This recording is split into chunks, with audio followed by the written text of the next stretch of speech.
வந்து ஏற்கனவே வந்து திராவிட முன்னேற்ற கழகத்தை தவிர அனைத்து அண்ணா திராவிட முன்னேற்ற கழகம் பாரதிய ஜனதா முன்னோடிகள் வந்து சில பேர் பேசியிருக்காங்க. இன்னொரு 2-3 நாளில் வந்து அது முடிவெடுக்கப்படும். எங்களுக்கு உயர்மட்ட குழு வந்து கும்பகோணத்தில் 24ஆம் தேதி வந்து நடந்துச்சு. அதில் ஒரு ஒருமித்த கருத்து ஏற்படாத காரணத்தினால் கொஞ்சம் அவங்க சொன்ன கருத்தெல்லாம் மனதில் ஏற்றி ஒரு சிறந்த முடிவு, இந்த தடவை எடுக்கின்ற முடிவு சிறந்த முடிவாக இருக்கணுன்ற அடிப்படையில் கொஞ்சம் பொறுத்து மெதுவாக காலம் டைம் தான் இருக்குது, அதுக்கு மெதுவாக எடுப்போம், நல்ல முடிவாக எடுப்போம். இப்போ பாரத பிரதமர் தமிழகத்துக்கு வந்தாரு, இப்போ நடக்கக்கூடிய ஆட்சிகளை பற்றியும் 10 ஆண்டுகளாக எந்த வளர்ச்சிகளும் இல்லாத பற்றிலாம் அவர் பேசிட்டு போனாரு. அதை பற்றி உங்க கருத்து என்ன? வளர்ச்சி இல்லாத இடத்துல வளர்ச்சி இல்லைன்னு சொல்லியிருப்பாரு, இருக்கிற இடத்த பாராட்டி இருப்பார் இல்லையா? அதான் நடந்திருக்கும், அதான் பேசிட்டு போறாரு. எய்ம்ஸ் மருத்துவமனை அடிக்கலாட்டி 5 வருஷம் ஆச்சு, அப்போ வந்து நீங்கள் ஒதுக்கிட்டாங்க. நீங்க பாக்குறீங்க சார்? இல்லை, எந்த ஒரு முயற்சியும் வந்து வேகமாக நடக்கணுன்ற என்னுடைய ஆசையும், அது வேகமாக நடக்கிறதுக்கான முயற்சி எல்லாம் எடுக்கணும்.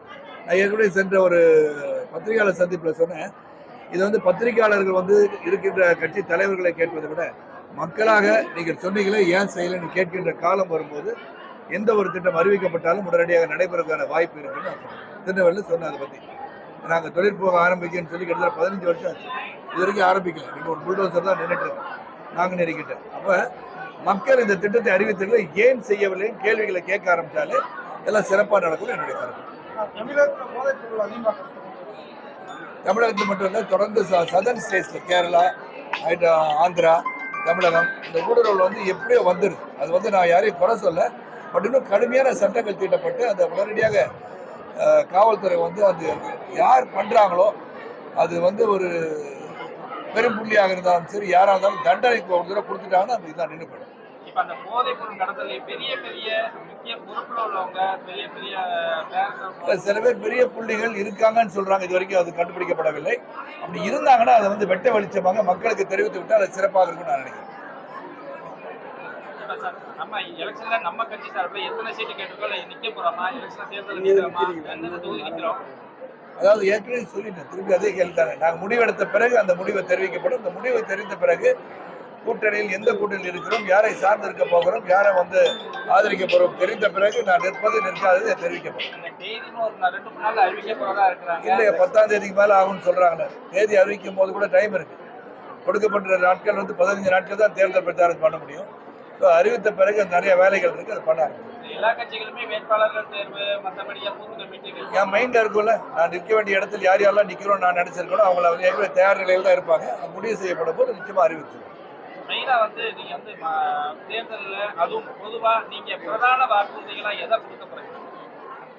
மக்களின் முன்னேற்றம், தொழில் வளம். தமிழகத்தை பொறுத்த வரைக்கும் இது வந்து மத்திய அரசின் தேர்தலாக இருந்தாலும், மத்திய அரசை நிர்ணயிக்கின்ற தேர்தலாக இருந்தாலும் தமிழகத்தின் தொழில் வளத்தை பெருக்க வேண்டும், வேலை வாய்ப்பை அதிகரிக்க வேண்டும். இங்கே நிறைய டெவலப்மெண்ட் ப்ராசஸ் அதிகமாக இருக்குன்னு நாங்கள் நினைக்கிறோம். நேரத்தில் உயர்நீதிமன்றம் வந்து அந்த கிழமை நீதிமன்றம் வந்து ரத்து பண்ணுறாங்க, எம்பிஎம்எல்ஏ ரத்து பண்ணியிருக்காங்க. அது திரும்பி மறு விசாரணைக்கு உத்தரவிட்டிருக்காங்க. இதை பற்றி கிழமை நீதிமன்றம் வந்து எம்பிஎம்எல்ஏக்கெல்லாம் ஆளுங்கட்சி எம்எஸ்எஸ் மேலே வந்து வழக்கை வந்து ரத்து பண்ணி உத்தரவிட்டிருக்காங்க.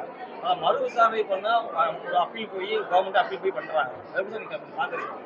மறு விசாரணை பண்ணி அப்பீல் பண்ணுறது எல்லா உரிமை இருக்குது. அதை வந்து எப்படி பார்க்குறது? அது அரசு, அதை வந்து ஜுடிஷியரி தான். ஜுடிஷியரி பற்றி நான் என்ன கருத்து சொல்ல முடியும்? குற்றவாளியை நிரூபிக்கும் வரை எல்லாமே குற்றம் செய்தவங்க சொல்ல முடியாது. அதனால அப்பீல் சிஸ்டம் இருக்குது. சுப்ரீம் கோர்ட் வரைக்கும் எந்த ஒரு வழக்காக இருந்தாலும், இந்த எம்பிஎம்எல்ஏ மட்டும் சொல்ல, எந்த ஒரு வழக்காக இருந்தாலும் சுப்ரீம் கோர்ட் வரைக்கும் போயிட்டு வருது. அதுக்கு பிறகும் வந்து வழக்குகள் வாதாடப்படுகின்றன அப்படின்னு சொல்லிட முடியாது. அது நம்ம வந்து ஆளுங்கட்சியை சார்ந்தவர்கள் தான் பண்றாங்கன்னு சொல்லிட முடியாதுல்ல. இப்போ இந்த 3 ஆண்டு கால ஆட்சி, ஃபுல் ஆட்சி சரி, கடந்த 10 ஆண்டுகள் ஆட்சி உங்களுக்கு எப்படி? 3 ஆண்டு காலத்துல வந்து இப்போ வந்து கடன் வந்து அதிகமாயிடுச்சு. 6 லட்சம் கோடி இருந்தது. இப்போ வந்து இந்த பட்ஜெட்ல வந்து பாத்தீங்கன்னா 8.33 லட்சம் கோடியாக உயர்ந்து விட்டது. அது உண்மையிலே இந்த போக்கு பார்க்கும்போது பயமா இருக்கு. எப்படி இதை வந்து மறுபடியும் இதை வந்து அவாதை கொண்டு ரிவர்ஸ்ன்னு சொல்லுவோம் இல்லையா, இது எப்படி நிவர்த்தி செய்ய போறாரு, இந்த கடனை எப்படி அடைக்க போகிறார்கள், அதுக்கு என்ன திட்டம் வைத்திருக்கிறார்கள்.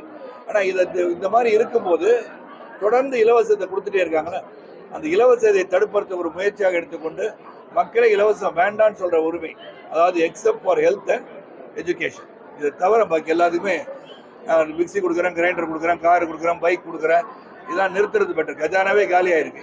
இதுக்கு மேலே என்ன ஃப்ரீபீஸை பற்றி பேசிட்டு இருக்கீங்க, இலவசத்தை பற்றி பேசுறீங்க. மக்களே வேண்டாம்னு சொல்கிற காலம் வந்தால்தான் இந்த கடன் சுமையிலிருந்து நான் மீள முடியும். கண்டிப்பா இல்லதான், அது எந்த மாற்றுக்கிறது. எஜுகேஷன் அண்ட் ஹெல்த், இதை தவிர இலவசங்கள் கொடுக்கக்கூடாது.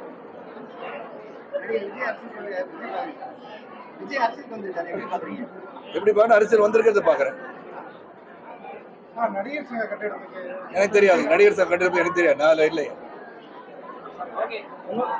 சீக்கிரமா நடத்தணும்னு ஆசை எனக்கு இருக்கு. அதனால அதுக்கு ஏதாச்சும் உதவி தேவைப்படுதோ அது கூட சேர்ந்து செயல்பட நான் தயார். நீங்க பத்திரிகை படிக்கிறது நினைக்கிறேன், பேசியிருக்காங்கன்னு சொன்னேன். அனைத்து இந்திய அண்ணா திராவிட முன்னேற்ற கழக தலைவர் பேசியிருக்கிறார்கள், பாஜக முன்னணி தலைவர்கள் சரி என்ற பேசியிருக்காங்கன்னு சொன்னேன். நீங்க போட்டியிடறதுக்கு வாய்ப்பு இருக்கா சார்? போட்டியிடறதுக்கு வாய்ப்பு இருக்கிறது இல்லாததெல்லாம் சொல்கிறேன்னு சொன்ன பிறகு சொல்லும் போது தான் சொல்லுங்க. எங்க நிக்கலாம்னு நினைக்கிறீங்க? உங்களுக்கு தென்காசி, நீங்க நீங்க மதுரை, எல்லா இடத்தும் நிக்கணும். தமிழகத்தில் எங்கு நின்றாலும் ஒரு தலைவன் வெற்றி பெற வேண்டும் இல்லையா? ரொம்ப நன்றி.